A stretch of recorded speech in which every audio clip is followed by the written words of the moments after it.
Former Interior Minister Saimir Tahiri facing prosecutors over his case at the Serious Crimes Court and appealing the deadlines that the prosecution has pushed for the 5th time.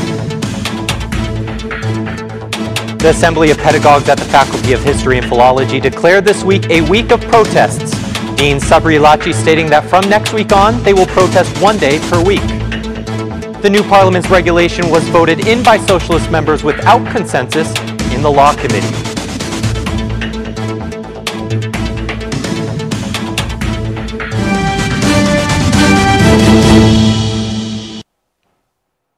Good evening. It's 6 o'clock on Wednesday, the 6th of February, 2019. Welcome to the English edition of Aura News. My name is Oliver, and I'm here to bring you the day's top stories from across the country, translated into English. Now on to the Serious Crimes Court. Former Interior Minister Saimir Tahiri, present today during the hearing accompanied by his lawyer, Max Hajia, against a decision to extend his investigation deadlines. 3 prosecutors, Vladimir Mara, Dritan Prenci, and Arens Cella, were also present in the courtroom in front of the former Interior Minister and requested that the session be held within closed doors. Tahiri declared that after the session, he will continue to wait until the end, even though, according to him, everything has overtaken the investigations.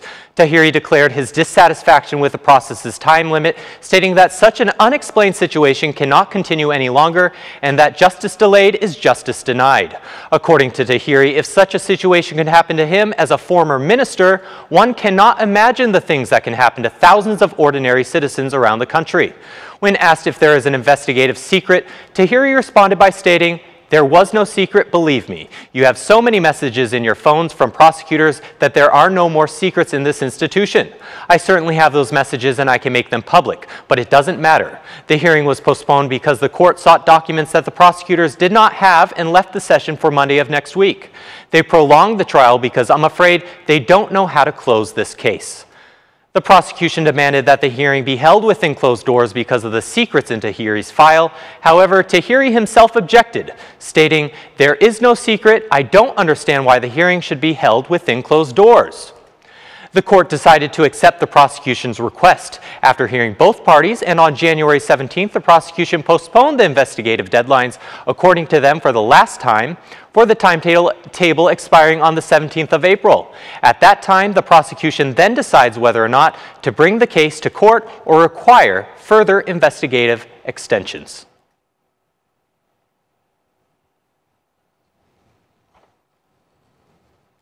New controversy emerges after 4 former officials of the Ministry of Justice have been caught bribing and abusing tenders, while another 8 individuals have been placed under investigation by the prosecution of Tirana. The arrested are former General Secretary of the Ministry of Justice Juliana Hoja, former Director of Support Services Aurel Lamche, and former IT specialists at the Ministry, Lucien Ali and Arlind Alikai.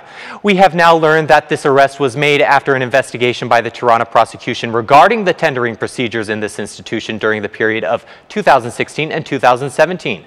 In 3 of these investigations, a denouncement was made by the former Justice Minister Gazmen Barthi, a representative of the Democratic Party who led this department for several months during the time of the Basha-Rama agreement.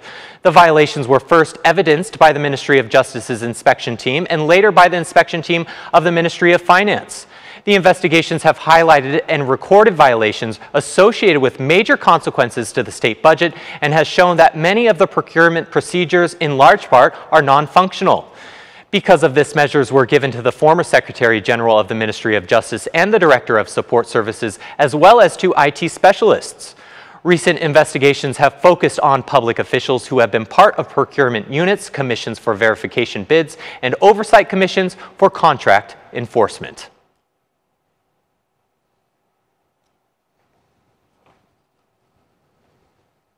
The chair of the KLP, Gen Ibrahimi, today hosting a meeting with the US KOK Special Prosecution in Croatia, Tamara Laptosh.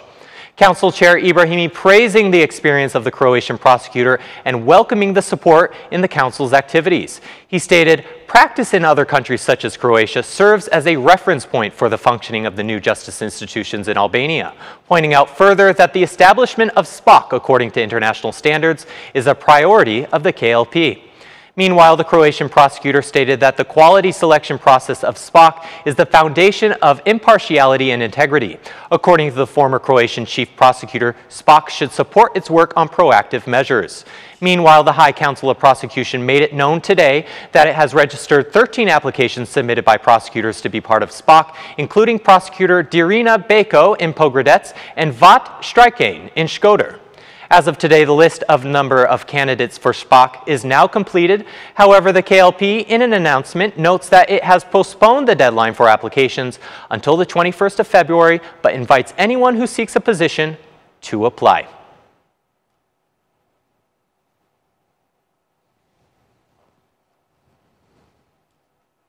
Thousands of students and professors will now have to deal with a huge teacher strike.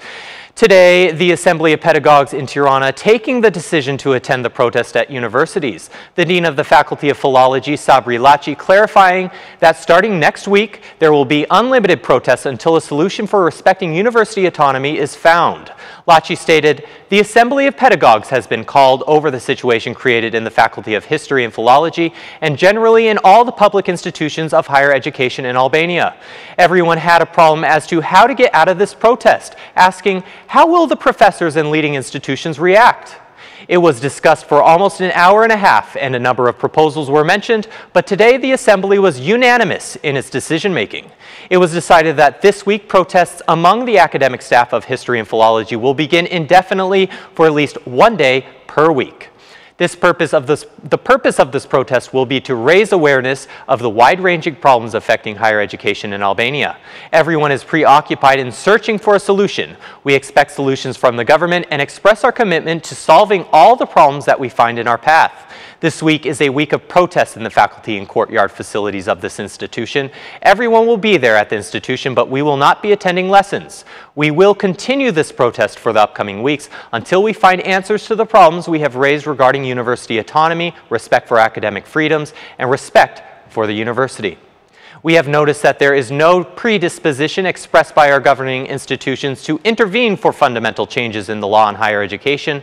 This law problem has gotten very old."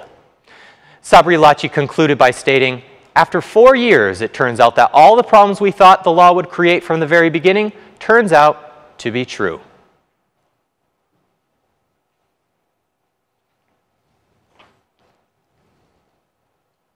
Now on to the situation playing out in the Law Committee. Amendments to the regulation of the Assembly proposed by the Socialist Party have brought debate between the ruling majority and the opposition.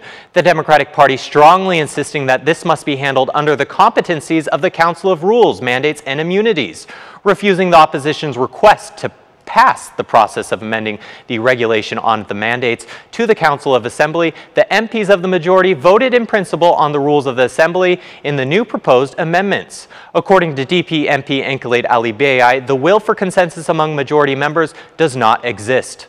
This is because they refused to discuss it in the Mandate Council, that they had the parity of votes between parties. However, as they currently have the majority of votes, they preferred going through the Law Committee. The purpose of this act, according to Ali Bey, is to protect MPs from penal prosecution.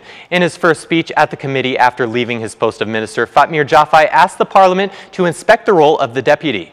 With the changes that have been made, the deputies, according to Jafai, have become like cartoons, and this situation, according to him, needs to be corrected.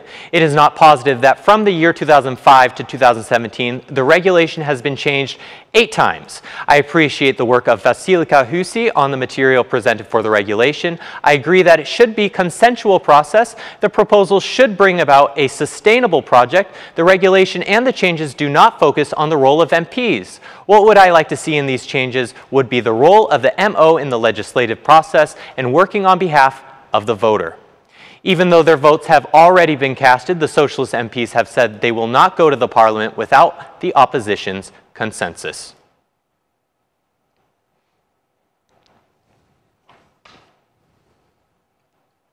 And that's the news across the country today. Thank you for watching our English edition this evening, and be sure to join me again every Monday to Saturday at 6 p.m. for the latest news from Albania. Once again, on behalf of Aura News, thank you and have a good night.